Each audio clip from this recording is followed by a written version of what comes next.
My friend, you have met a terrible, terrible demise. But, I don't feel too bad about it. After all, if it weren't from me, it would have just been from someone else, you know? I guess what I'm trying to say is life goes on.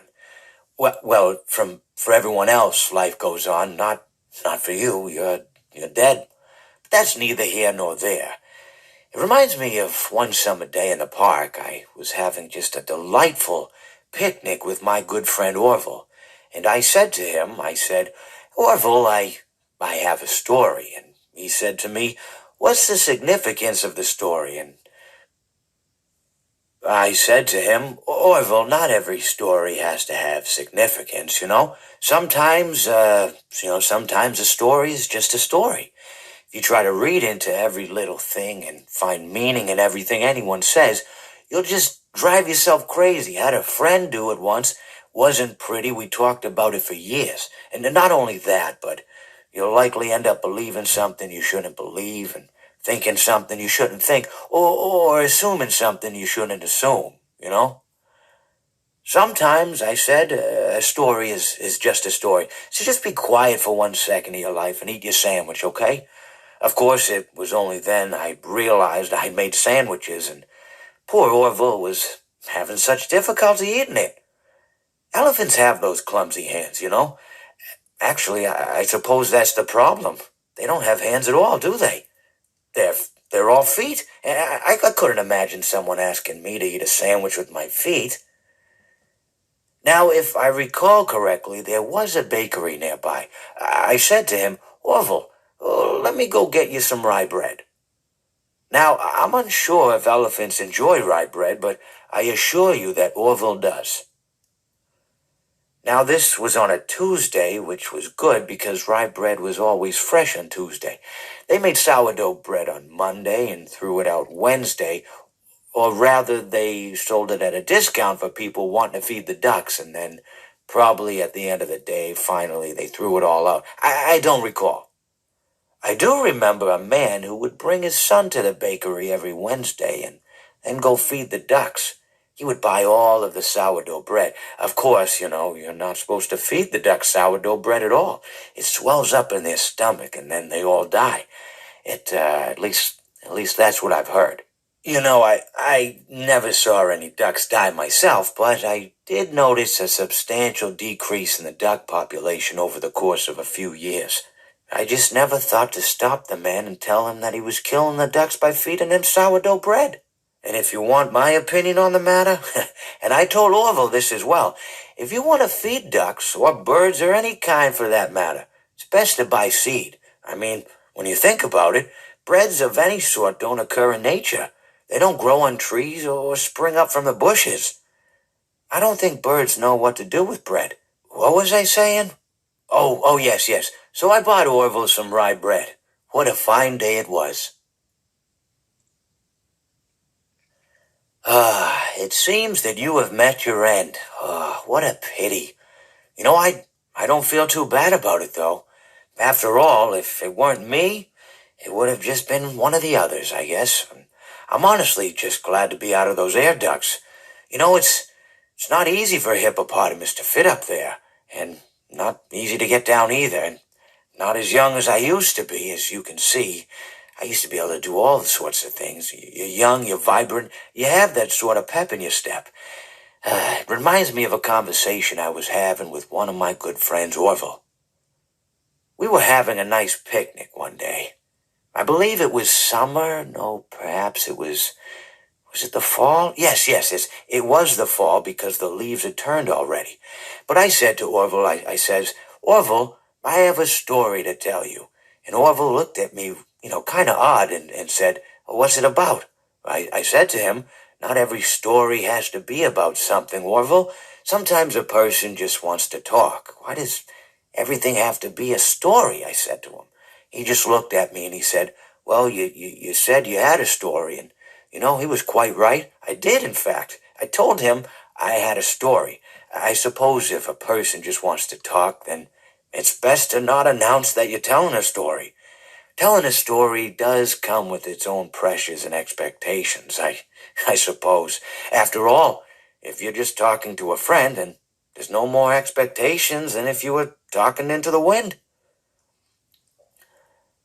Words by themselves aren't expected to carry, aren't expected to stick. But if you announce you're telling a story, well then, there'd better be a point to it all, No one wants to sit and listen to someone ramble on and on and on with absolutely no end in sight. So, it's good to be mindful that when you tell someone that you're about to tell a story, that you have something to say. Telling someone that you're going to tell them a story is tantamount to asking them to stop what they're doing and pay attention. You're basically saying, hey, buddy, stop everything. Stop what you're thinking. I have a solution to everything. And, well, I didn't really have any story to tell. In hindsight, I probably just misspoke when I said that I had a story. I think it would have just been better to tell Orville that I wanted to tell him something rather than tell him that I had a story. But, even then, it might have put too much importance on the whole thing. Either way, it was quite a nice day. I remember that we were drinking tea. Well, it seems that your journey has ended. Very sorry about that. It was always going to end this way, of course. If it weren't by me, it would have just been by some other, terrible thing. Just, you could not imagine how terrible it would be. Just, I get scared thinking about it. I'm glad it's not me. It reminds me of a time I was speaking to my good friend Orville. We were sitting on a park bench watching the pigeons. I was on the left, he was on the... Wait, was I on the right or left? Anyways, it doesn't matter. We were sitting on there watching the pigeons. And I said to Orville, friend, those birds are frozen. And he kind of looked at me like I'd lost my mind. But I reminded him that it was winter, and often birds will sit in a tree until they freeze. And then they sort of fall to the ground until the sun warms up and they can, move around again. So I said to Orville, you might as well save those breadcrumbs until the birds thaw, because they can't very well enjoy them in the condition they're in. To which he asked what I meant, and asking what condition the crumbs should be in before he threw them to the birds, assuming that I meant the birds couldn't enjoy the breadcrumbs in the condition that the crumbs were in, when in fact I had meant the birds could not enjoy them in the condition that the birds were in, considering that the birds were frozen. So he took a moment and then threw his last handful onto the ground. I said to him, Orville, why did you throw the breadcrumbs to the birds when I just told you they're frozen? To which he responded, the breadcrumbs are not frozen. Again, misunderstanding my words. I didn't mean to say that the breadcrumbs were frozen when I said I told you they're frozen. I'd been referring to the birds. In hindsight, what I should have said was, and this would make perfect sense, why did you throw the breadcrumbs to the birds when the birds are frozen? He misunderstood upon my correction, stating that he didn't know what else to do with the breadcrumbs, and that perhaps, when the birds thawed, they'd still be able to eat the crumbs. So I said to Orville, and this is what I said to him, I said, Orville, the birds may be dead.